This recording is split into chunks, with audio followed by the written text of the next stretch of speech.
All right, we're back. We're going to be switching it back up to the NFL. I know I've been on a college football wave recently on the channel, but today I'm going to be talking about five NFL players, five NFL stars who I believe are going to be on a new team starting 2026, or who could just possibly be on a new team in 2026. A lot of these may happen, a lot of these might not happen, but I think that these are some likely outcomes, a lot of likely possibilities here. A lot of these players that I'm going to be bringing up are a little bit disgruntled with their team, or their team's a little bit disgruntled with them, or maybe it's just time to part ways, contracts expiring, rebuilds ensuing, whatever it may be. And before I get into it, though, I just apologize for my voice. I've been screaming all day at the UFC event. I watched Alexander Pantoja face Peter Yan, or Alexander Pantoja face Joshua Van, and then Merab Dvalishvili facing Peter Yan. I was screaming during that Merab fight, and very surprised to see that outcome. But anyway, let's get into the video. Thanks for clicking on it, and I hope you enjoy. Hurts firing for the end zone, and a one-handed attempt. Oh my goodness! A.J. Brown with an amazing touchdown. So up first here, we're going to throw A.J. Brown on this list. I think this is probably an obvious one. If you follow the NFL at all, I think we all know A.J. Brown's been very unhappy with his usage in Philadelphia. And I don't think Philly's been very happy with how he's handled it with the media. He's been very public about it, very open, and talks a lot about it. And he very much wears his frustration on his sleeve. And you can have your opinion about that. For me, I understand his frustration. You're on a winning team. I think they're sitting at 8-4 right now, but his usage definitely has been down. I understand his frustrations with Jalen Hurts, and Hurts just not being able to really throw the ball very efficiently or very effectively. And I understand his frustration, but I also understand that he's won a Super Bowl ring in Philly, and he's had multiple 1,000-yard seasons in Philly.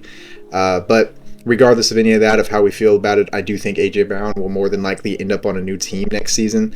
So far in Philadelphia, he's got 3 1,000-yard seasons, and he's won a Super Bowl ring, which is a big deal. I mean, coming from the Tennessee Titans, where all hope was pretty much lost, he left at the perfect time to go to Philadelphia and to go all the way, win the Super Bowl, have 1,000 yards that season, be a big reason why you won the Super Bowl. I think he still has plenty of value, and this year he's still on pace for 1,000 yards this year. With all the complaining and everything that we see right now, he's at 700 receiving yards. His usage is still very much down. He had 1,000 receiving yards last year in 13 games with the Eagles. Now he has only 700 in 11 games. Unless he has 150 receiving yards in these next 2 upcoming games, he's not going to be able to match what he had last year. And yeah, I mean, he's had a lot of games this year where he's had like 1 catch or 2 catches. And I mean, if you're the OC over there, I know a lot of Philly fans are really upset at the OC. I can't remember his name right now.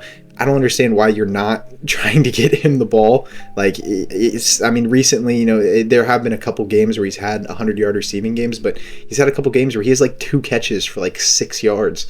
That's unacceptable. He should never have games like that. This is your number one guy. You need to be targeting him. And Hurts, first it's a run-heavy offense. Saquon gets a lot of carries, and he's kind of fallen off this year too, which is weird. But Hurts just barely throws for over 250 yards ever. Like, he's just barely over that mark. He's not the most efficient passer. He's not the most effective. And I mean, it's just not a great offense to sustain 2 star quality receivers in with A.J. Brown and Devonta Smith. And Devonta Smith's been having a decent year, but it's just hard to sustain 2 stars when you're barely you're always under 250 every game. So that's been a big problem, and he's winning right now, but he's still upset with his usage. And the releasing him would cost the Eagles $72 million, and trading him would drop that down to $43 million. Right now he's owed $29 million guaranteed. So I think it all depends on what happens this year. If the Eagles are able to go all the way, maybe they keep A.J. Brown. but maybe A.J. Brown would want to stay if his usage spikes up to this point at the end of the year and into the playoffs. Could definitely see them wanting to stay, but see him wanting to stay, and maybe the Eagles welcoming him to stay. But I do think both sides are frustrated with the other right now, and if things keep going on this trajectory and they lose in the playoffs or whatever it may be, I think A.J. Brown will be on a new team in 2026. Minute 50 to go. Cardinals down 1. Murray will throw. In trouble. Moving to his left. And he spins away from a defender. Running to the right. At the 25. At the 30. At the 40. At the 50. And dives to the 45-yard line in Falcon territory. A first down kick. That's the Kyler Murray we remember. Next up, I have Kyler Murray on this list. This is kind of an interesting one. He hasn't been great. He's had mediocre quarterback play. It seems like he's kind of regressed since, his first 3 years in Arizona were actually really good. And based off of those 3 years, that's really what got him his contract extension, because since then, he hasn't really been great. But in 2019, 2020, and 2021, he was a pretty good quarterback. Like, he was running, and he was running for 500 to 800 yards a year. He was throwing, he had good touchdown to pick ratios, and he looked pretty good. But since then, it just seems like he's regressed. He's injury prone. This year he's barely played. I think he's played 3 games this year in total. Jacoby Brissett's had to fill in for him a lot. The problem is the Cardinals gave him a massive contract. I mean, they gave him a $200 million plus contract. They paid him like a franchise quarterback, and he hasn't been able to get on the field. And when he has been on the field, it hasn't lived up to $200 million. It just hasn't been very effective. Hasn't been able to run his offense at an efficient level yet. And his contract's a mess, though. It is a hard contract to move off of. He's owed $36 million in fully guaranteed salary and bonuses for 2026. And if he's on the roster on the 5th day of the league year in March, his $19.5 million 2027 salary becomes fully guaranteed, which, hearing all of that, you would think that's a long-term deal. But if the Cardinals want to move off of him, it still is a possibility. Releasing him would mean that you would have to pay him $36 million in bonuses and remaining contract, plus $55 million in dead cap space. Releasing him, I don't think, is a possibility. You would have to trade him. You would have to trade him to a very quarterback-hungry team, and there are a lot of those teams out there. And you would have to try to convince a team to eat some of this contract, to eat some of this cap, because it is really bad. You're not going to be able to just cover this on your own. But regardless, I do think that this is going to happen. I think Kyler Murray's a name that's going to be moved. I think you could see him go to, like I said, a QB-hungry team like the Raiders, or a team that's just really looking for a jump start at quarterback. Kyler Murray, he'll only be 29 next year. Like, Kyler Murray's a young quarterback. He's got a lot of football ahead of him.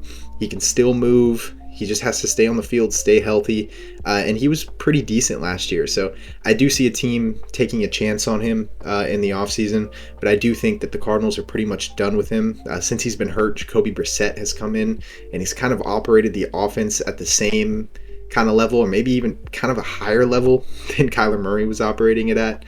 I just don't think the system is fitting Kyler Murray anymore. I think it just might be time to let go and to bring in a new era at quarterback, maybe draft run, maybe trade for one, sign one, whatever you want to do. But I do think Kyler Murray will be on a new team in 2026. Putting in another long drive. 8th play of it on the fake. Coming back.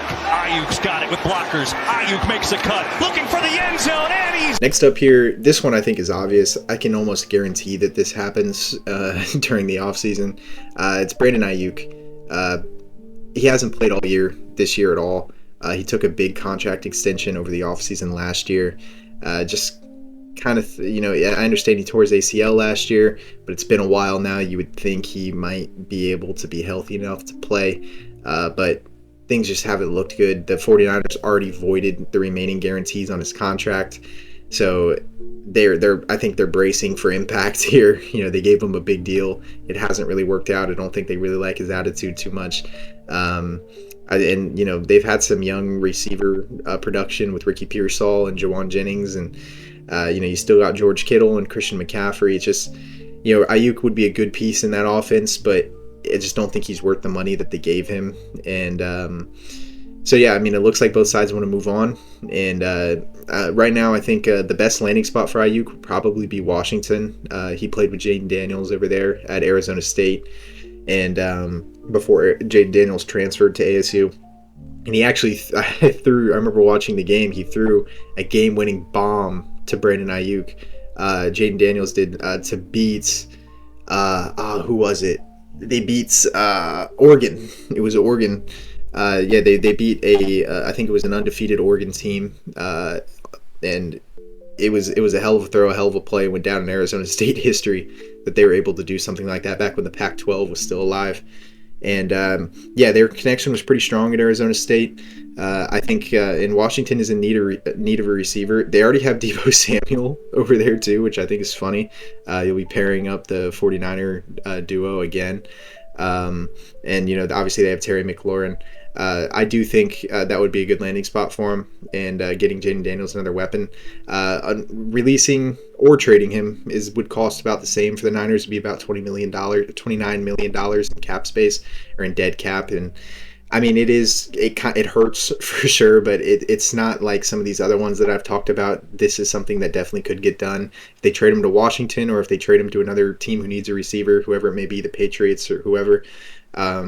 If that were to end up happening, then you could even maybe get the team to take some of that cap. So I do think that this is very likely to happen. I think both sides are just ready to move on from each other. I'm not really sure why the Niners gave him such a massive contract extension. I understand he had 1,300 receiving yards in 2023, which is awesome, but it was 1 year, breakout year, and I just don't think he was necessily worth that, especially with his attitude. And, it was a long, complicated contract process. And I question that decision, but it's not too expensive to move off from him, so I would just move off from him if you can now.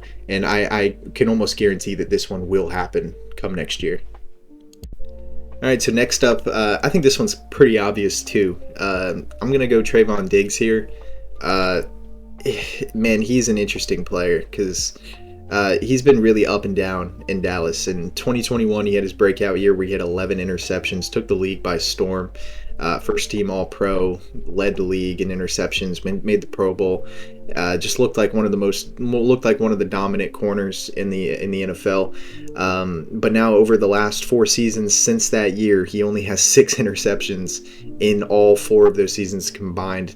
I understand that interceptions aren't the only stat for a corner, aren't the only thing to look at when you watch cornerback play, but that is a very significant drop off, and it's just he has fallen off. He's getting cooked a lot.